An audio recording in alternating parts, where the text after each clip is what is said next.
ազգային ժողովի նախագահը եւ պետնախարարը ներկայացրել Արդեն ներկայացրել, ես օրինակ չգիտեմ դեռ, եկել եմ հասկանամ ինչ է կապ կապ են տեսնում երեք հրավիրված լսումների մինչև դուք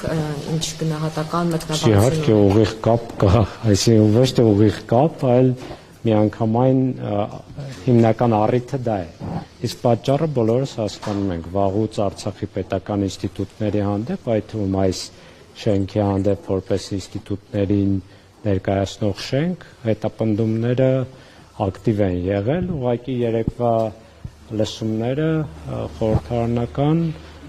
լրացուցիչ առիթ են եղել, որ պետք է նոր խուզարկություններ լինեն։ Բայց ձեզ հայտնի չէ ինչ քրեական վարույթի շրջանում։ Պարոն Բեգլարյան ավելի վաղ դատախազություն էր, հա, շենքի հետ կապված ինչ-որ բաներ ներկայացրել, որտեղ բնագազեր։ Հիմա ասես ինչ ճակատագիր է սպասվում Արցախի ներկայացության շենքերի վերջո կհասնեն այդ բեռնագրավմանը։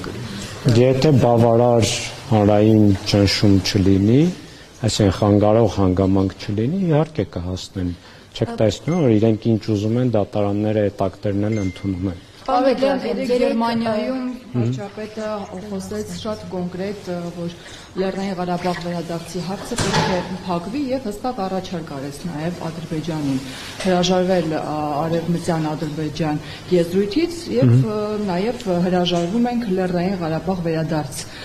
գաղափարից եւ այսօր արդեն խուզարկություն է այստեղ։ Գտնում եք կապ կա այս ամենի։ Կարող է կապ լինել, իսկ Արցախի ժողովրդի վերադարձի իրավունքից հրաժարվողը չի կարող լինել Նիկոլ Փաշինյանը կամ ՀՀ վարչապետը, Արցախի ժողովուրդը պետք է որոշի վերադառնում է, թե չի վերադառնում, այդ իրավունքի տերը։ Տվյալ պարագայում ՀՀ վարչապետը կարող է միայն Հայաստանի Հանրապետության կառավարության դիրքորոշումը ձևակերպել, որը մեզ համար խիստ անընդունելի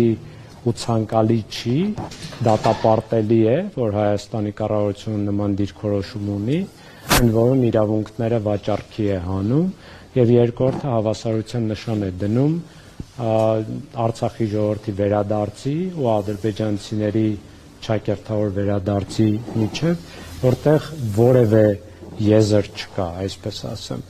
ոչ պատճառների մասով, թե ով ինչպես է լքել իր տունը, ոչ փոխհատուցումների, ոչ ժամկետների, ոչ ծավալների եւ ոչ իրավական հիմքերի առումով։ Քիչ թե շատ կարող է քննարկելի լինել, համադրելի լինել ադրբեջանահայության վերադարձը եւ Հայաստանում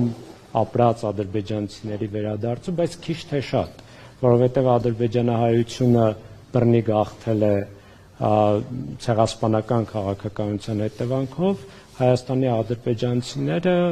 հանգիստ առանց որևէ բռնության, առանց որևէ սպառնալիքի իրենց կամքով հեռացել են Հայաստանից։ Պարոն Բեգլարյան, բայց դա որքան էլ անընդունելի լինի, որ ասում եք իշխանությունները միայն իրենց տեսակետ այսօր մենակ այդ մանդատը բանակցություններ տանելու թեկուզ արցախցիների վերադարձի հետագա ճակատագրի հետ կապված միայն իրենք հա փաստացի ունեն պաշտոնական բանակցություններ բարել։ Դրա համար եմ ասում, որ դատապարտելի է, բայց մանդատը իրենք չունեն։ Խնդիրն այն է, որ իրենք արդեն մանդատից են հրաժարվել։ ԵԱՀԿ Մինսկի խումբը լուծարելով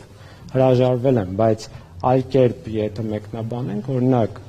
Արդարադատության միջազգային դատարանի հրամանը վերաբերում է ամբողջ միջազգային հանրությանը, այդ թվում Հայաստանին, ընդ որում Հայաստանի դիմումի հիման վրա է դա ընդունվել։ Այսինքն տվյալ դեպքում Հայաստանի Հանրապետության կառավարությունը ասում է, ես չեմ կատարում դատարանի հրամանը եւ նաեւ իմ դիմումի հիման վրա ընդունված հրամանը եւ մի հատ էլ արդարացնում է ցեղասպանությունը։ Պարոն Բեգլարյան, ինձ նաեւ հետաքրքիր ներողություն ձեր տեսակետը դիրքորոշումը, եթե չեմ սխալվում, այս մասին չեք խոսել, ինչպես օրինակ վերաբերվեցիք, երբ որ Արցախի թեմի առաջնորդը հանդիպում ձեռք էր սեղմում Նիկոլ Փաշինյանի։ Դրա մասին խոսել եմ, հրապարակային գրառում եմ արել, բայց եկեք շենքի թեմային անդրադառնանք, որտեղ հիմա դրա համար ենք այստեղ հավաքվել։ Անդրադառնալով Նիկոլ Փաշինյանի ամեն դեպքում երեկվա հայտարարությանը, արդյոք ադրբեջանական կողմը սա կընդունի դիտություն եւ եթե ընդունի, ինչ տեղի կունենա։ Իրենց հարցրեք, այսինքն միգուցե նաեւ պայմանավորվածության արդյունք է, որ վաղ թե ուշ պետք է այս շենքի հարցներ լուծվի, չեմ կարող ասել, բայց միգուցե նաեւ իգիտություն չեն ընդունում, այլ ողջունում են։ Սովորաբար մահուզարկությունների հաջորդում են ձերբակալումներ, կալանավորումներ, չէ՞ կարծում այս պարագայում կլինի եւ մասնավորապես Արցախի նախագահի կարող է լինել։ Այսինքն վաղուց քաշքշում են, տարբեր քրեական գործերով, տարբեր կարգավիճակներ են տալիս Արցախի պետական պաշտոնյաներին, այդ թվում հիշում եք Դավիթ Գալստյանին տևական ժամանակ անհիմն ապօրինի կերպով ձերբակալեցին, հետո կալանավորեցին եւ այլն։ Այսինքն միանշանակորեն հավանականությունը բարձր է։ Պարոն Բեգլարյան, իսկ այս ճնշումները կազդեն կամ ինչպես կազդեն Արցախ հավաքական վերադարձի ձեր դիրքորոշման հետ, նկատի ունեմ նաև Արցախի պաշտոնյաների։ Ես պաշտոնյա չեմ, ես ուղղակի հանրային հասարակական գործիչ եմ, իրավապաշտպան, իմ դիրքորոշման վրա չի կարող որևէ կերպ ազդել որևէ հանգամանք։ Ես ուզում եմ վերադառնալ ու ես տեսնում եմ, որ իմ բազմաթիվ հայրենակիցներ ցանկանում են վերադառնալ, բայց դրա համար պետք է պայմաններ ստեղծվեն, իսկ պայմաններ ստեղծելու համար պետք է Հայաստանի Հանրապետությունը պաշտոնապես միջազգային հանրությունում այս հարցը բարձրացնի, այդ թվում Ադրբեջանի հետ բանակցությունների։ Պարոն Բեգլարյան, բայց Նիկոլ Փաշինյանը նշում է, որ այդ հարցի վերաբացումը իր գնահատմամբ վերաբացումը, որտեղ իր համար դա փակ է, վերաբացումը հղի են նոր պատերազմով, նոր զոհերով, նոր զրկանքներով։ Ինչու՞։ Դե հավանաբար մտածում եմ, որ միայն պատերազմի միջոցով է հնարավոր վերադարձը։ Ինչու՞։ Դե իրեն հարցրեք։ Գործընկերոջից հարցին,